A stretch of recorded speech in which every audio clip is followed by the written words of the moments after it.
Il est 6h47. Est-ce qu'on marche sur la tête? Dans une semaine, à cette heure-ci, nous saurons ce que veulent les Français. Emmanuel Macron leur annonce ce matin dans une lettre à la presse quotidienne régionale qu'il n'avait pas d'autre choix que de dissoudre.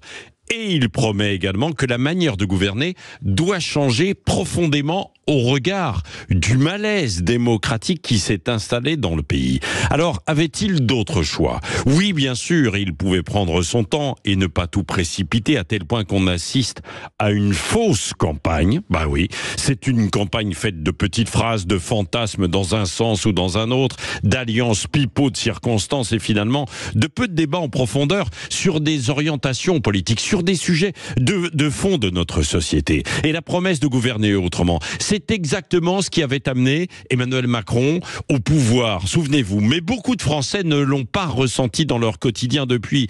Et ils ont l'impression, au contraire, d'être abandonnés dans leurs problèmes. Et on leur a martelé la peur pendant ces dernières années.